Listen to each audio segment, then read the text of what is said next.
Hello mes SSR. Dans cette vidéo, je vais vous parler de la candidature. Lorsque vous posez des candidatures pour des rôles, dans le meilleur des cas, j'ai rédigé votre CV, votre lettre de motivation et puis vous êtes confiant que les choses vont se passer rapidement, mais rapidement. Si j'ai pas rédigé la lettre de motivation ou le CV pour vous, c'est peut-être le moment de le faire. Contactez-moi, cliquez le lien dans la publication et puis je me ferai le plaisir de rédiger pour vous un CV gagnant qui va vous augmenter les chances d'être retenu aux entretiens d'embauche, être invité. Donc, je vais vous parler dans cette vidéo de deux candidats qui ont attiré mon attention ces derniers temps. Il s'agit ici de deux SSR pour qui j'ai rédigé des CV et des lettres de motivation. Donc déjà, les deux sont impressionnés. Ils me disent « Ah, waouh, Constantin, c'est super, c'est génial et tout. Je ne m'attendais pas à ça. Je savais que tu peux faire du bon travail, mais honnêtement, je suis impressionné. » Donc, à moi de dire, ok, la balle est de ton côté, vas-y avec les candidatures. Et généralement, moi, je recommande 15 candidatures par semaine. Donc, dans le premier cas, le cas de la SSR, intéressant parce que elle me contacte, on va dire quoi, 1 à 2 semaines après. Elle me dit, ah, Constantin, je fais que recevoir des refus et tout. Je ne sais pas ce qui se passe et tout. Le deuxième SSR aussi, c'est le même cas. C'est-à-dire, après quelques temps, il me contacte et puis il me dit, je fais que recevoir des refus. Donc, le point commun aux deux, c'est que en très peu de temps après qu'ils aient reçu le CV optimisé, les lettres de motivation de moi, les deux, ils me contactent 1 à 2 semaines après et me disent, ils sont, voilà, on va dire quoi, ils sont un peu consternés, à la limite, ils sont très frustrés, voilà, je reçois que des refus, etc. et tout. Et moi, je leur pose toujours la question, à la dame déjà, combien de candidatures est-ce que tu as envoyées? À elle de me dire, en 2 semaines, j'ai envoyé pratiquement 8 candidatures. J'étais choqué, parce que je me suis dit, écoute, 8 candidatures, tu ne considères même pas que tu as déjà candidaté, parce que je ne sais pas ce que les candidats pensent des fois. C'est pour ça que je fais cette vidéo, pour recadrer un peu, parce que vous devez également être dans la réalité, c'est-à-dire que même les meilleurs profils reçoivent des refus. Vous n'êtes pas à l'abri du refus. Personne n'est à l'abri du refus. Peu importe le profil que vous avez, peu importe les compétences que vous avez. Si Steve Jobs a été, je sais pas, expulsé de son entreprise, c'est-à-dire qu'il a également fait les candidatures, il n'a pas été retenu. Combien de fois vous et moi, personne n'est à l'abri du refus. Vous devez comprendre cela. Ça fait partie du game. C'est un peu comme dans un combat de boxe. Une fois que vous montez dans le ring, une chose est sûre, vous allez prendre des coups. La question c'est, est-ce que vous allez être battu par KO? C'est-à-dire, une fois que vous tombez, est-ce que vous restez au sol ou alors vous décidez de vous lever, d'avancer, de barrer les coups et de continuer. Donc, pour revenir sur le cas de la dame, je lui demande, combien de candidatures est-ce que tu as envoyé? Elle me dit, j'ai envoyé 8 candidatures en 2 semaines. Moi, de la recadrer, de lui dire, écoute, tu gagnerais, mais vraiment à multiplier le nombre de candidatures que tu fais. Augmente le nombre. Vas-y sur minimum 20 candidatures par semaine. 20 candidatures par semaine, cela sous-entend qu'en 1 mois, vous auriez 80 candidatures.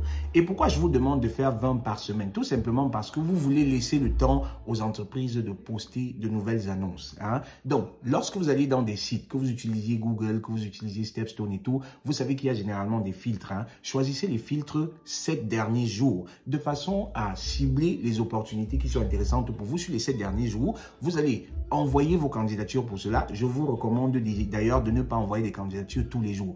Prenez 1 à 2 jours de la semaine. Vous allez candidater pour les 20 opportunités et puis c'est bon pour la semaine.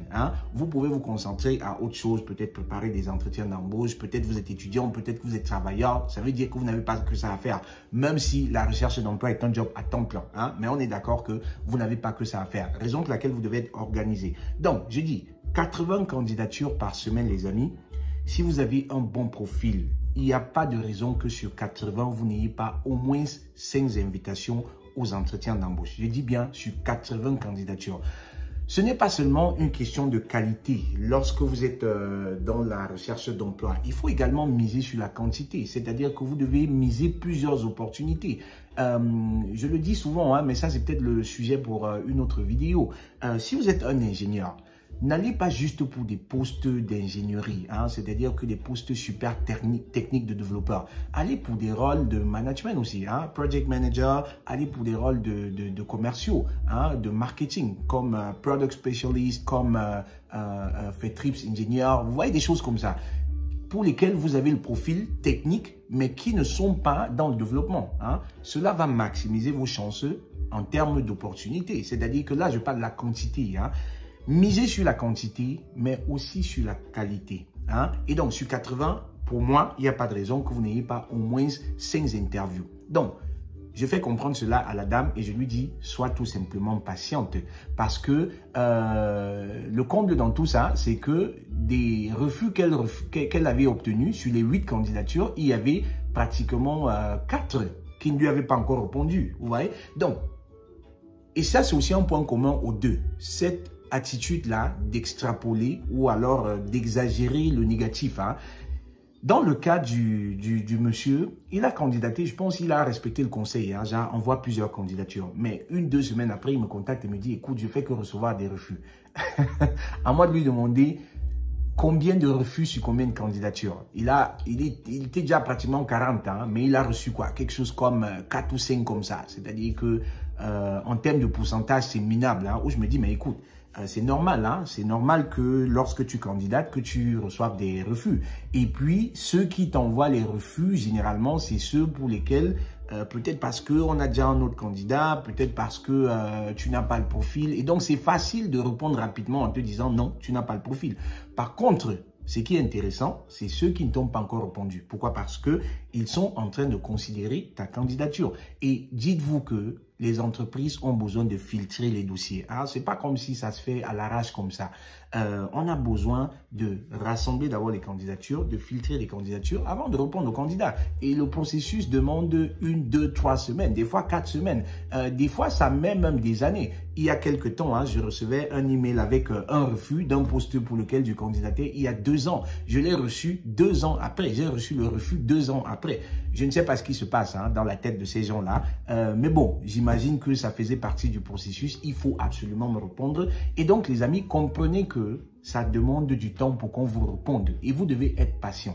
Plutôt que de vous concentrer sur les opportunités qui n'ont pas marché, sur les refus, concentrez-vous sur les opportunités pour lesquelles vous n'avez pas encore reçu de réponse. Hein, parce que c'est là que vont venir les interviews.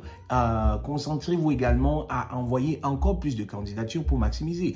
Un refus que vous recevez doit vous encourager à envoyer 10 nouvelles demandes. C'est aussi simple que ça.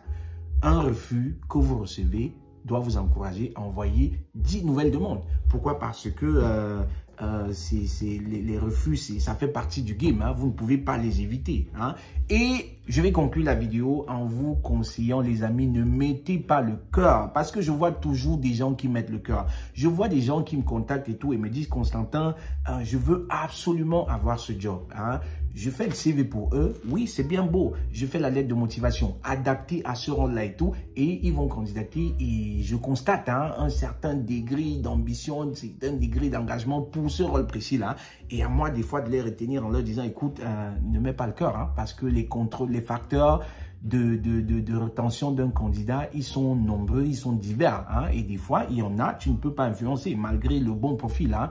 Et les amis, comprenez que peu importe la qualité du CV que vous avez, il reste aux employeurs de décider. Hein, et tout dépend de votre profil. Si vous avez un bon profil, vous n'avez pas à vous inquiéter. Moi, mon job, c'est de vous mettre en lumière dans votre CV. Moi, mon job, c'est de représenter vos meilleurs atouts. C'est de faciliter la compréhension de votre CV. Parce que je vois tellement de CV qui sont difficiles à lire et à comprendre. Donc, moi, je facilite la compréhension aux recruteurs et je mets en avant vos meilleurs atouts de façon à ce que les entreprises soient motivées à vous inviter aux interviews. Une fois que cela est fait, le reste, c'est dans vos mains lors de l'interview. Le reste, c'est aux entreprises de décider. Hein. maximiser en termes de quantité et le reste, je pense que ça va suivre si vous avez un bon profil. Hein. Donc, les amis, si vous avez besoin d'être accompagné pour la rédaction de votre CV, contactez-moi. Si vous passez des entretiens d'embauche et vous avez besoin d'être préparé, contactez-moi. Je suis la personne idéale pour vous accompagner dans ce sens-là. Si vous ne recevez que des refus, mais pas d'invitation aux entretiens d'embauche, comprenez qu'il y a à faire sur votre CV, forcément. Hein? Donc, contactez-moi et je me ferai le plaisir de le faire. Cliquez le lien, vous allez avoir accès au service SCCA et c'est avec plaisir qu'on va accélérer votre démarche de recherche d'emploi. C'était Constantin pour vous hisser au sommet de votre carrière professionnelle. Portez-vous très bien et à très vite. Ciao!